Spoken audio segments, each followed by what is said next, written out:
izquierda, para aquellos que estén interesados en algún momento hacer la traumatología, los esperamos. El sector de nosotros es el octavo, que vendría a ser este pabellón de aquí. Es el octavo. Tenemos buena cantidad de residentes, inclusive a veces un poco. La traumatología es un poco difícil de acceder porque cada vez más se hace la competencia, pero es una especialidad en el Perú, dentro de las especialidades, que no es fácil acceder a traumatología. Es un poco complicada los exámenes y por la cantidad de gente que se presenta, no es generalmente los mejores puntajes se obtienen, me parece, en cirugía plástica, pero la traumatología está dentro de las 3 primeras especialidades con más altos puntajes para obtener, ¿no? Bien. Vamos a hablar de las infecciones osteoarticulares. Primero vamos a empezar por la infección del hueso, que es la osteomielitis, y después hablamos de las artritis. Se van a dar cuenta de que gran parte de las clases son muy similares en cuanto a cómo se presenta, en cuanto al germen que generalmente las causa, como van a ver ustedes. Bien, la osteomielitis es la infección del hueso causada por una infección, sea esta bacteriana, sea por hongos, sea parásitos o micobacterias, ¿no? Generalmente afecta a uno de 5.000 niños, a uno de 1.000 recién nacidos. Existe más frecuencia en lactantes y en menores de 5 años, que es casi el 50% de los que padecen de osteomielitis. Los hombres son más afectos que las mujeres en razón de 3 a 1. Y esto es importante: el estafilococo aureus es el germen causante más frecuente, casi en las 3/4 partes, en un 75 a un 80% de los casos. Y la osteomielitis es más frecuente en huesos largos, principalmente en miembros inferiores. Como se ha dicho, la etiología puede ser variada, pero sin embargo el estafilococo aureus es el que más se presenta. O sea, eso significa de que si yo tengo que tratar a un individuo a ciegas, tengo que dar un tratamiento para el estafilococo aureus, una vez que haya obtenido la sustancia que me va a dar el diagnóstico definitivo, sea punción, biopsia o lo que sea, como vamos a ver después. Esto es importante cuando tratamos a los pacientes a ciegas, ¿no? El estafilococo aureus, repito, del 75 al 80% de los casos, el estreptococo del grupo beta, del grupo B, el 10% de los casos, el Haemophilus influenza, las pseudomonas, que se ve en caso de drogadictos, la salmonela en la anemia drepanocítica, la brucela, que generalmente afecta a la columna vertebral, la tuberculosis como el mal de Pot. Se conoce la osteomielitis tuberculosa como mal de Pot. Esto, hay una clase, me parece que el doctor Rossi es el que la dicta, no sé si mañana o pasado, o el lunes. Los hongos en inmunodeprimidos. Aquí vemos que la osteomielitis la podemos clasificar según su patogenia, según su etiología y según su evolución. Según la patogenia, se puede llamar hematógena aguda o una contigua a un foco de infección. O sea, la hematógena, el germen ha llegado por la sangre y se ha localizado en el hueso. En contigua infección, el germen ha estado cercano al hueso, por ejemplo en la celulitis, en algunas heridas punzocortantes, etc. Y la bacteria entra y llega hasta el hueso y lo contamina. O en inoculación directa del germen, como en algunos procedimientos que nosotros hacemos, ¿no? Por decir, colocamos una inyección muy cerca al hueso sin la asepsia adecuada y se produce la infección. O hacemos infiltraciones o hacemos cirugías en las cuales colocamos implantes y lastimosamente en el proceso de la colocación se llevó algún germen y se infectó el hueso. Según la etiología, puede ser productora de pus, las llamadas piógenas, y las que no producen pus. Según la evolución, puede ser aguda, subaguda o crónica. Aguda si es menor de 15 días. En el diagnóstico se ha logrado hacer. Es muy difícil diagnosticar una osteomielitis aguda, o sea, detectarla antes de los 15 días. la subaguda de 15 a 20 y generalmente la crónica mayor de 20. No son osteomielitis separadas, sino es la misma osteomielitis, sino que la encontramos antes de los 15 días o la encontramos después de los 20 días para definir si esta es o no crónica. No son osteomielitis separadas, ¿no? Es la misma osteomielitis, pero que la encontramos en su episodio agudo o subagudo o crónico. También encontramos la clasificación según la localización en la zona que afecta. En caso de la osteomielitis crónica, como osteomielitis de tipo medular, si afecta la medular del hueso, superficial, si solo afecta la parte superficial del hueso, si es localizada, si afecta solo un pedazo del hueso, o si es difusa cuando afecta gran cantidad del hueso. Vamos a hablar de la osteomielitis aguda y posteriormente de la crónica. Como hemos dicho, es la misma osteomielitis, sino que ya tiene más días de evolución, ¿no? Sin embargo, los aspectos clínicos son diferentes, como vamos a ver. Vamos a hacerla, no la podemos separar totalmente porque una es continuación de la otra, sino que una es detectada en el periodo agudo y la otra ya habiendo pasado más de 20 días. El tipo más frecuente de infección ósea es la osteomielitis que viene por la sangre y la encontramos en su episodio agudo. Es la más frecuente en niños, en menores de 5 años. Los gérmenes llegan por vía hemática y forman focos primarios, principalmente metafisiarios. Vamos a ver unos esquemas sobre esto para que ustedes conozcan cómo se produce. La etiología depende de la edad, pero nuevamente repetimos hasta el cansancio que el Staphylococcus aureus es el germen más frecuente en estos casos. Factores importantes va a ser la malnutrición, la inmunodepresión y la enfermedad crónica. Esto es lo que ocurre. Tenemos un proceso infeccioso que viene por la sangre y que se va hacia la zona de los huesos largos. Se va a la zona de metafisiaria de los huesos y como la circulación a este nivel es una circulación tortuosa, semejante a los ríos de la selva, ¿no? O sea, el río de la selva, tú te das cuenta, un paisaje de la selva, vienen muy tortuosos.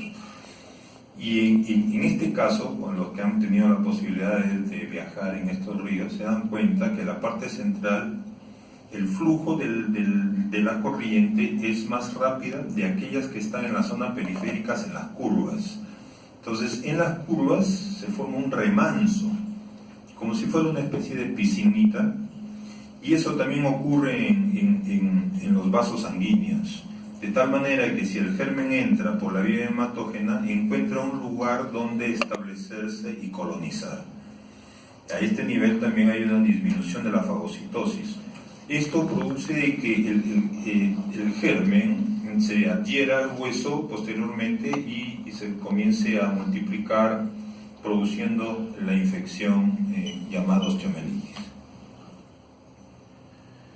Los gérmenes, cuando llegan al hueso, hacen una colonización de tipo primaria, como se nota aquí. Se adhieren al hueso, se pegan en el hueso y posteriormente comienza a crecer la colonia. Estas bacterias que están pegaditas al hueso tienen un crecimiento muy lento.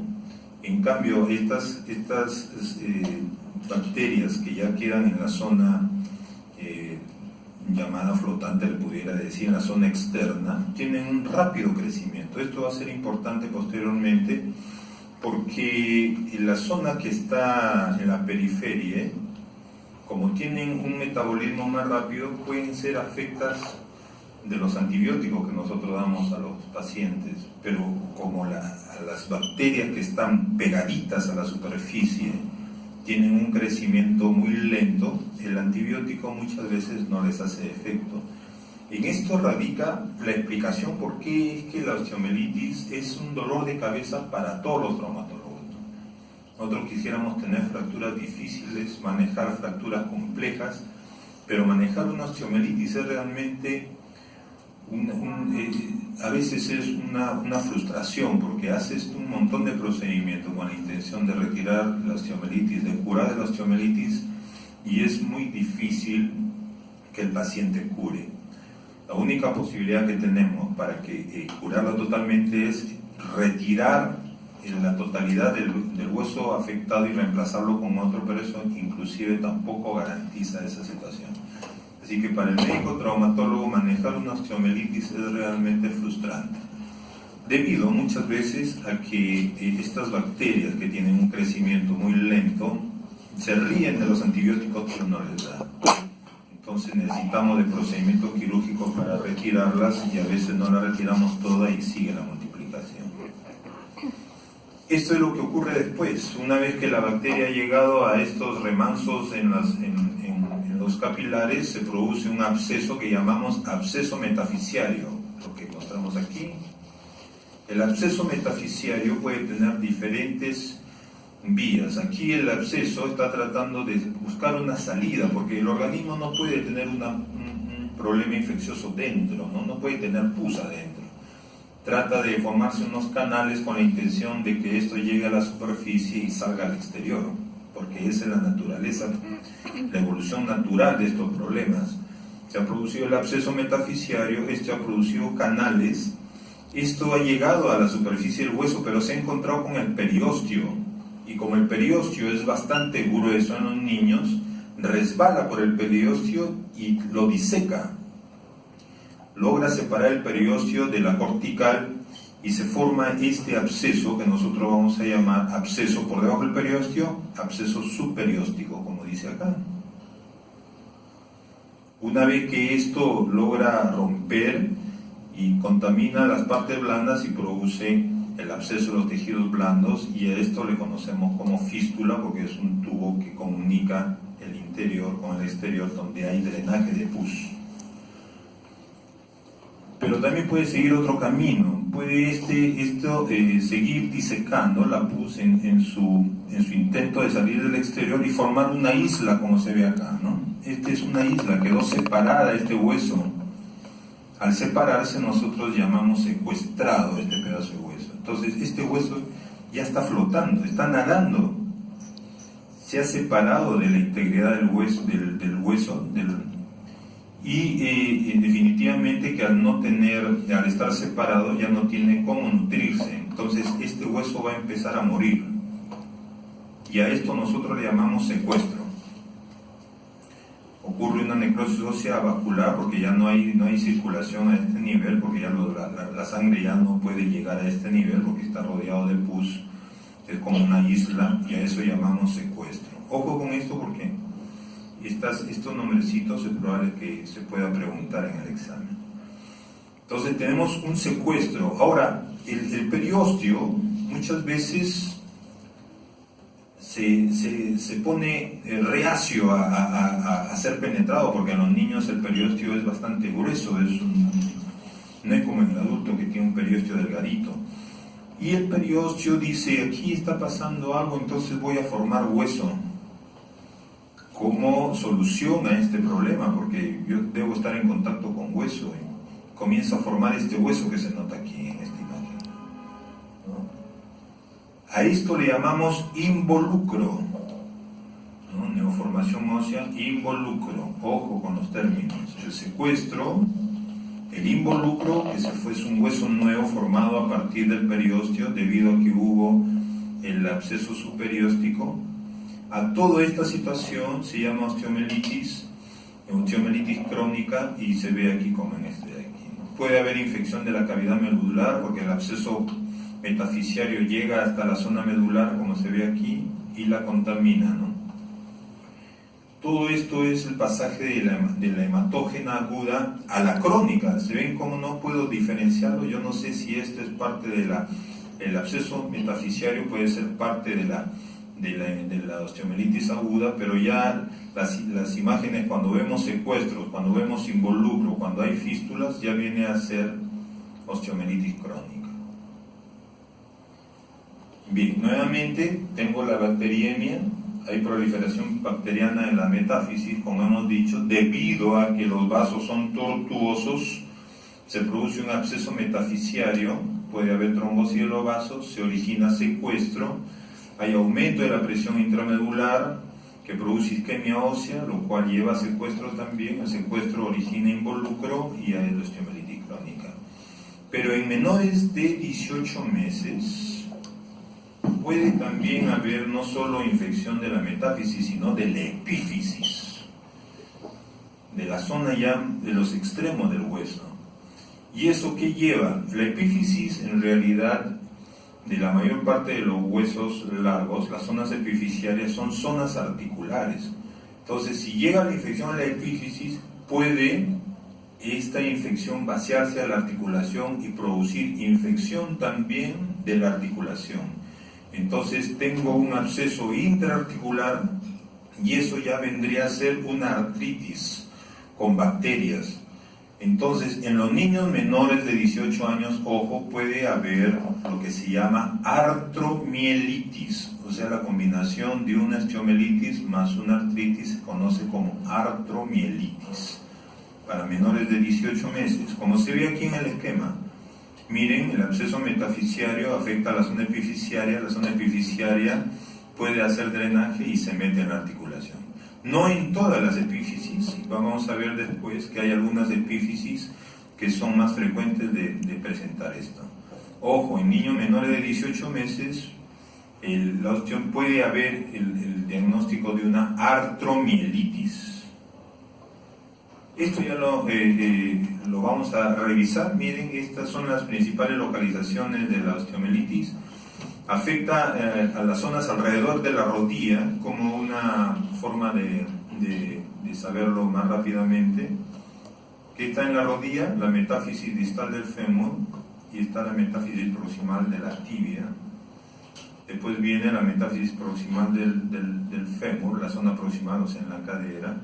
La metáfisis proximal del húmero, que es hombro, y la metáfisis distal del radio, que viene a ser la muñeca. No es necesario conocer todo esto, pero sí algunas cosas, ¿no? En los niños, como se ve a cualquier edad, ¿cuál es el germen más frecuente? El Staphylococcus aureus, ¿no? Miren, esto es de cajón. Algunas cosas son importantes conocer, ¿no? Por ejemplo, la cándida, ¿no? ¿Por qué es que tiene una osteomielitis por hongo? ¿Por qué creen que tiene una osteomielitis en menores de 2 meses? ¿Ah? Fuerte. No tengan miedo de equivocarse porque son alumnos. ¿Por qué crees que tiene cándida? ¿Por VIH? Puede ser. El último que está allá. ¿Por qué crees? ¿Ah?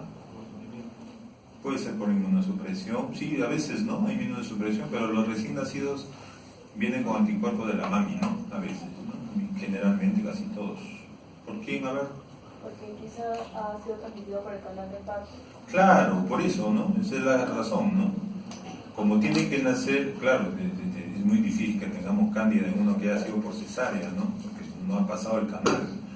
Pero la mayor parte de los partos son vía vaginal, entonces al pasar por el canal puede haber contaminación porque nacen pues, por la zona vaginal. Lo importante también es saber el Haemophilus influenza en niños de 2 meses a 5 años y la Neisseria gonorrea, ¿por qué en mayores de 5? Preferentemente en mayores de 15. Por el despertar sexual, ¿no? Que antes era más frecuente, ¿no? Antes, en mi época, nos llevaban a debutar, ¿no? Venía el tío, el primo mayor, a veces el papá, pero el papá a veces daba la plata para el amigo, y nos llevaban a burdeles. Ahora ya no se hace eso muy, creo que ya no tan frecuente como se hacía en mi época, ¿no? No existían muchas enfermedades severas como el HIV, ¿no? Bueno, nuevamente, repetimos, en los adolescentes es más frecuente la Neisseria gonorrea. En los se puede presentar, no es más frecuente, porque siempre el germen más frecuente, ya hemos dicho, que es el Staphylococcus. Estas son situaciones especiales en adolescentes.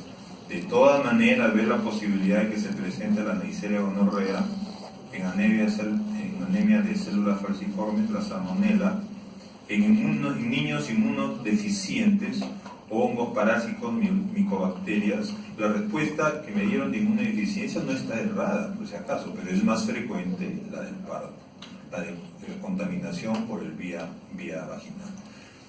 Diabéticos, más frecuente la pseudomonas, en drogadictos también es más frecuente. No digo que no, vuelvo a repetir, ahí hay que corregir. No es que sea más frecuente, sino que habría que descartar la posibilidad de pseudomonas. Y hemos dicho y hemos repetido muchas veces que lo más frecuente es el estafilococo aureus. Bien, para hacer el diagnóstico necesitamos de algunas cosas, de la clínica, del diagnóstico por imágenes, las alteraciones hematológicas y el diagnóstico microbiológico directo. En el cuadro clínico tenemos un antecedente de un foco séptico previo que muchas veces, a veces no lo identificamos, ¿no? Viene el niñito y la madre a veces nos cuenta y dice: doctor, he estado enfermito del oído, ha estado enfermo de la garganta. Generalmente la mayor parte de los adultos, las osteomielitis no son por continuidad, pero más por inoculación, o sea, son por procedimientos de tipo quirúrgicos en la actualidad, ¿no? Pero en su totalidad, hablando en la totalidad, en los niños, principalmente las hematógenas, viene por haber habido un foco séptico previo, sea una otitis, sea una faringitis, amigdalitis o cualquier proceso infeccioso que hayan tenido. Hay una fiebre en el 40 al 80% de los pacientes, no en todos, ojo. El dolor local puede haber en la zona metafisiaria, hay tumefacción, rubor, disminución de la movilidad. En el ciclo pasado, en el primer grupo, tuvimos la posibilidad de detectar a un niñito de 6 años con osteomielitis aguda. Inclusive todavía no había manifestación radiográfica, como vamos a ver después. Pero sin embargo los síntomas clínicos varían según la edad, ¿no? Porque un niñito pues de 4 meses no te va a decir me duele acá, ¿no? Eso no es muy difícil. Él a veces está que llora, irritable, está en sepsis. Por decir en los niños pequeñitos, ¿no? El recién nacido encuentras fiebre y o cuadro séptico. No sabes por qué está haciendo fiebre y por qué está entrando en sepsis. En los lactantes hay irritabilidad, rechazo a los alimentos, el niño no quiere caminar, no se desplaza, está tiradito en la cama. En los niños mayores que ya te comunican, ¿no? Me duele tal sitio, ¿sabes? Doctor, me duele, no te duele acá, te señalan, dolor de huesos largos, fiebre, muchas veces cojera o una marcha antálgica. En la prueba de laboratorio son inespecíficas, o sea, yo puedo tener positividad en las pruebas, no me indican el diagnóstico, solamente me hacen sospechar más. No siempre están alteradas, puede haber leucocitos normales o pueden estar aumentados en el 60% de los casos. La velocidad de sedimentación puede estar elevada, pero no en todos los casos, entre el 80 y 90%. La PCR, la proteína C reactiva, está elevada en el 80% de los casos. La PCR se eleva más, pero rápidamente decae, como muestra el esquema, y la velocidad de sedimentación se mantiene por un tiempo más prolongado en lo alto. El hemocultivo, que a veces lo realizamos en pacientes que están con fiebre, porque muchas veces no logramos al paciente sacarle un hemocultivo cuando tenga fiebre, está solo hasta la mitad o hasta el 60% positivo, o sea, el hemocultivo no me lleva mucho al diagnóstico. Hay bajo resultado aún más en las formas crónicas que vamos a ver, que son osteomielitis subagudas o subcrónicas, que vamos a mirar. En la punción aspiración, o sea, significa que yo entro con una aguja y aspiro el lugar donde calculo que está la pus, me da una positividad entre el 60 y 70% de los cultivos. Y la biopsia ósea, esto es lo que más positividad me da, de un 90% de cultivos. Esto ya es un procedimiento quirúrgico. Tengo que llevarlo a sala, limpiar bien, hacer asepsia, antisepsia de la zona donde voy a manejar, hago un corte, llevo hasta el hueso, hago una ventanita, obtengo un pedazo de hueso y lo mando a cultivar. Ojo, como decíamos la vez pasada que pasábamos visita con los alumnos en un pabellón, si yo tengo secreción por las fístulas y lo cultivo, esto carece de valor. Muchas veces llegamos a los internos vienen y me dice, doctor, yo tengo un paciente con osteomielitis, ya le hice cultivo. ¿Cultivo de qué? Cultivo de las secreciones no me sirve. ¿Por qué? Por esta razón, ¿no? ¿Qué dice abajo? Existe flora contaminante del trayecto fistuloso. O sea, la fístula llega hasta la piel, si está en contacto con la piel, los gérmenes usan esta cercanía para contaminar todo el trayecto fistuloso, y cuando sale la pus se contamina con los gérmenes que normalmente viven en la piel. Tenemos gérmenes, todos tenemos gérmenes. Entonces cultivamos esta secreción que ya está contaminada por estos gérmenes, no me va a dar con exactitud la presencia del germen que yo quiero encontrar. Entonces es una muestra que no es recomendable, lo dice claramente aquí, muestra no recomendable, flora contaminante del trayecto fistuloso. O sea, necesito hacer una biopsia, entrar y sacar un fragmento para tener un diagnóstico adecuado. ¿Y las imágenes en qué nos ayudan? La radiografía, la ecografía, la gamografía ósea, la tomografía y la resonancia. A ver, veremos en cuanto a la radiografía. La radiografía en la primera semana solamente me da tumefacción de partes blandas. En la segunda semana puedo encontrar desmineralización ósea, puedo encontrar elevación del periósteo. Como son niñitos, digo, qué raro, el periósteo como que se está separando un poquito, pero no más. Y hemos dicho que la osteomielitis aguda es hasta los 15 días, ¿verdad? Hasta la segunda semana. Pero las imágenes radiográficas son más a partir de la tercera semana, es decir, cuando ya está en osteomielitis crónica. ¿Y qué encontramos? Osteolisis, encontramos secuestro, que son, aquí encontré en esta imagen de acá, hay un pedazo de hueso que está rodeado de una imagen oscura que vendría a ser ya no hueso, seguramente pus, y este pedazo lo conocemos como secuestro. Y acá vemos este pedazo de hueso nuevo alrededor que eso se llama involucro, ¿verdad? Entonces tenemos involucro, tenemos esclerosis. Esclerosis es que el hueso se pone más blanco, como en este, ¿no? Sí, esclerosis. La ecografía nos ayuda solo para decirnos que hay un aumento de tejido blando, pero tampoco nos dice, no es inespecífica, tampoco nos dice que hay una osteomielitis. Nos puede decir que hay una elevación del periósteo y que encontramos un pequeño derrame debajo del periósteo, lo que ya sabemos que se llama absceso subperióstico. No nos ayuda mucho. La gamografía es muy sensible, rápidamente la vemos positiva, como esta mancha que vemos aquí en la gamografía, pero no me dice qué es, ¿no? Porque la imagen puede corresponder a una contusión ósea severa, puede corresponder a un cáncer, puede corresponder a un proceso infeccioso. Entonces es inespecífica, es muy sensible. Por eso dice acá, sensibilidad de 90%, es sensible, pero especificidad del 73%, o sea, no es específica. Quizás me pueda permitir de hacer diagnóstico juntando las manifestaciones clínicas y las manifestaciones de laboratorio en un 87% de los casos. La tomografía tiene una utilidad limitada en agudas casi no se ve destrucción ósea, quizás en las crónicas, porque ya vemos, miren la destrucción del hueso, ¿no?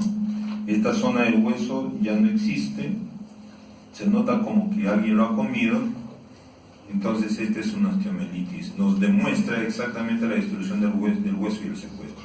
Aquí, lastimosamente, el ambiente no está muy oscuro, se nota un vacío en el radio distal y eso nos está diciendo que hay una infección.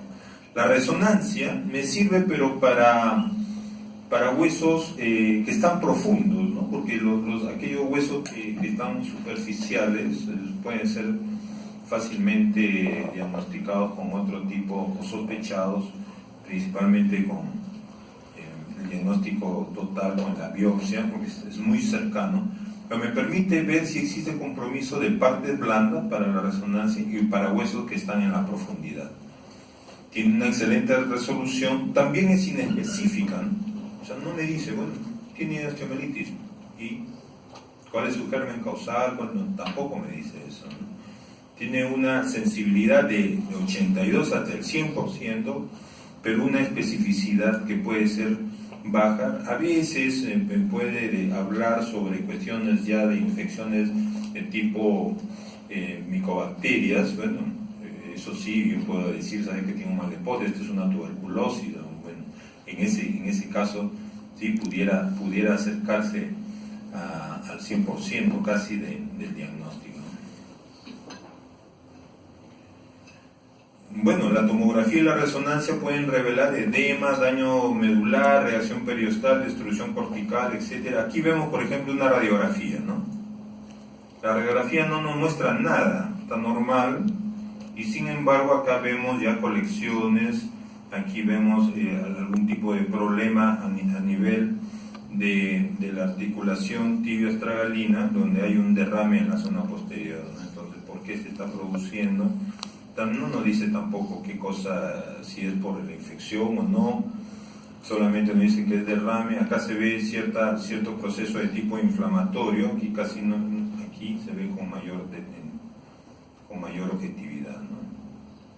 Aquí hay una pequeña colección superióstica y periostitis en el extremo distal del peroné.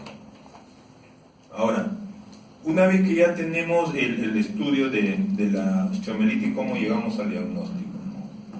Acá tenemos de que se requiere dos de los criterios que están a continuidad. Si tengo un aspirado purulento, un cultivo bacteriano positivo de sangre o hueso, presencia de síntomas y signos clásicos de la osteomielitis aguda o cambios radiológicos tipo de osteomielitis. Pero hay que recordar que los cambios radiológicos ya los vemos en las osteomielitis de tipo crónico. Aquí tenemos el algoritmo del diagnóstico, tenemos el diagnóstico clínico, vamos a la radiografía, si es negativa, buscamos la gammagrafía ósea, si esta gammagrafía no nos dice con exactitud, nos vamos a la tomografía o resonancia, y si esta aún no nos da claro el diagnóstico, nos vamos a biopsia ósea. Muchas veces no hacemos todo este camino, ¿no? Una vez que tenemos la radiografía, para nosotros a veces es más asequible ir de frente a la biopsia ósea que ir a gammagrafía y a tomografía. El diagnóstico microbiano lo podemos hacer de cultivo del absceso, hemocultivo o cultivo biopsia, que es lo más adecuado. En el tratamiento, en formas generales, los líquidos intravenosos, los antipiréticos, los analgésicos, dieta rica en proteínas, y como medidas terapéuticas específicas para traumatología, el drenaje quirúrgico, la inmovilización y los antibióticos, que pueden ser por mes y medio, de 4 a 6 semanas. Es largo el proceso, no es solamente de 1 semana y 15 días. Esto no es necesario que se acuerden de todo este cuadrito, pero si se dan cuenta, en la mayor parte existe cloxacilina. Nosotros no tenemos la cloxa, usamos la oxacilina. Y esto se pone de cajón cuando ustedes sean internos o sean residentes, sea de pediatría, neonatología. El primer antibiótico que se usa es la oxacilina. ¿Por qué? Porque la oxa es específica para el estafilococo aureus, ¿no? Entonces, la que mata el estafilococo, y generalmente estos niños vienen con estafilococo. Y ya en las osteomielitis, en donde ya existen otros gérmenes, pues tenemos que ir a nuestro librito, revisar y buscar el antibiótico adecuado. Entonces, de lo que debemos conocer es que vamos a usar la oxacilina para un tratamiento de tipo empírico. O sea, ¿por qué es empírico el tratamiento aquí? No sabemos todavía si es el germen, pero ya obtuvimos la muestra y el de laboratorio nos dice: doctor, el cultivo va a estar para todavía de acá 4 días. El niño no puede quedar sin antibióticos, entonces tenemos que dar antibióticos una vez que hemos obtenido la muestra, y damos el antibiótico que mata al germen más frecuente, que es el estafilococo aureus, ¿no? Para eso la oxacilina. Bien, este es un caso, como ven, este es el absceso. Aquí se ve en la tomografía el lugar del absceso. Ahí está la fístula. Está un poquito avanzado en velocidad para que sea rápido. Ahí se encuentra la zona de la fístula. Se está apretando y se está obteniendo secreción purulenta. Se hace un corte a nivel de la fístula. y con un cincel se está, le llamamos osteótomo también, se está haciendo una ventanita, ahí se encuentra pus dentro de la cavidad, se está aspirando, se va a sacar una ventanita para poder obtener material de dentro del hueso, ¿no? Ahí se ha sacado ya la muestra, se está haciendo un lavado con cloruro, ¿no? Lavado hasta que te aburras, y ya cuando te aburriste ahí haces un lavado más y ya con una cucharita entras, rasqueteas los bordes de la fístula. Este es una esponja, nosotros no tenemos esta esponja con antibiótico y creo que ya en el mercado hay, pero es un poco caro. Se está metiendo, es reabsorbible, se está retirando las paredes de la fístula, como ven, eso ya está contaminado y se está sacando en su totalidad para hacer cierre de tejido limpio, ¿no? Se ha puesto un dren y se le deja su nerecito y un vendaje, como hemos dicho, ¿no? Se pone un vendaje, a veces una fédula de yeso, y es el procedimiento que hace el traumatólogo cuando encuentra este tipo de lesiones. Los diagnósticos diferenciales son las artritis séptica, celulitis, tromboflebitis, tumores, fractura por estrés, fibra reumática, artritis reumatoidea, leucemia, infarto óseo, hiperostosis. Cosas que tienes que tenerlas en cuenta, pero que no son necesarias de aprenderlas, memorizarlas. Las complicaciones, como hemos visto, puede haber una artritis séptica. ¿En quiénes puede haber una artritis séptica?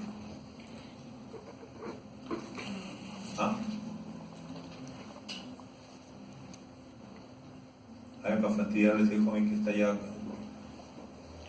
el de tu izquierda, de la señorita a la izquierda. ¿En quiénes se produce artritis séptica?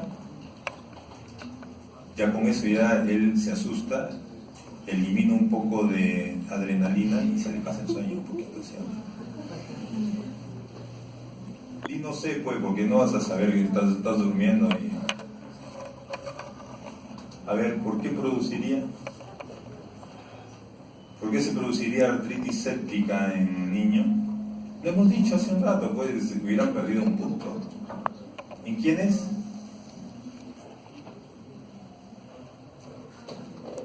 ¿Qué dijimos de los menores de 18 meses? Que puede haber infección de la epífisis y que la epífisis puede contaminar la articulación, entonces puede haber una complicación de la artritis séptica. Lo llamamos artromielitis, ¿verdad? Ya se olvidaron, hubieran perdido un punto. Lo voy a preguntar en el examen para ver si lo recuerdo.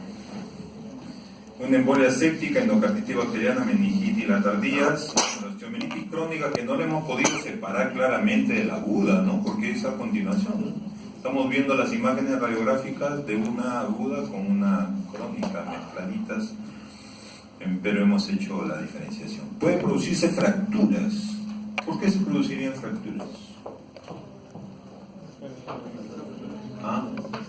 Porque es una enfermedad que debilita la cortical, ¿no? La adelgaza y la hace más susceptible. Y las deformidades óseas,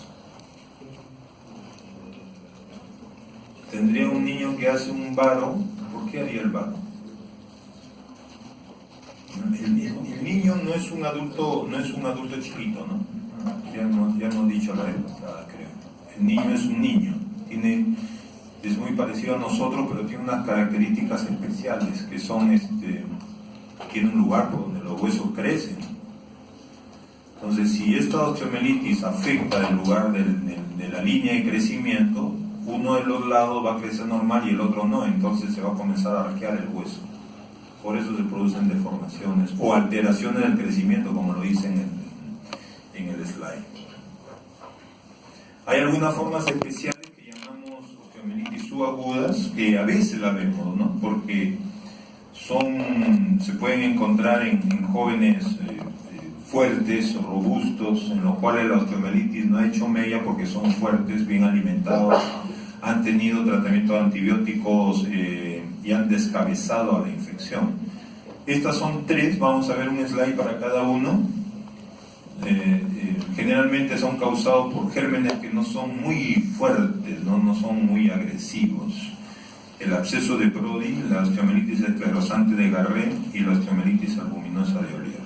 Este es el absceso de Brody, es como si fuera una especie de quiste, está la infección ahí, pero no produce pus, no produce fístulas, pero sí produce dolor, como dice ahí, ¿ven? Dolor, es un dolor intermitente. El paciente viene y dice, doctor, a mí las noches me fastidia, me duele. La madre nos cuenta y nos dice eso. Y generalmente se produce por, como dice acá, por gérmenes de baja virulencia. El estafilococo aureus, otra vez metido en este problema, en el 50% de los casos. En metáfisis de los huesos largos, principalmente en miembros inferiores. Hay que hacer el diagnóstico diferencial con tumores, entonces hay que hacer una biopsia. Y el tratamiento es curetaje, o sea, lo que se ha hecho con la cureta, entrar, raspar el quiste, y si se debilita, porque te das cuenta que al raspar está debilitando el hueso, cuando terminas, sacas injerto de la cresta del niño, o si tienes injerto de banco o injerto sintético, lo llenas la cavidad de este injerto para que ayude a crecer el hueso y no se quede debilitado. Curetaje y antibiótico también, sabiendo el germen que tenemos. Y la osteomielitis esclerosante de Garré no se ve muy bien en la imagen, pero es el peroné. Acá vemos a los dos peronés. Este de acá se nota grueso, entonces toda la extensión del peroné está contaminado por este germen, pero es un germen que no te produce pus, no te produce fístulas, pero sí te produce dolores que parecen ser dolores neurálgicos, que son dolores rebeldes, generalmente nocturnos. Hay que hacer en este caso el peroné, se le puede hacer una exéresis. Como son niños, se trata con cuidado el periósteo y a veces se vuelve a llenar todo el peroné exactamente. Y en las albuminosas de Ollier, que es una periostitis, principalmente es un absceso subperióstico, pero a nivel de la calota del cráneo, que nosotros no vemos porque no vemos la cabeza en traumatología.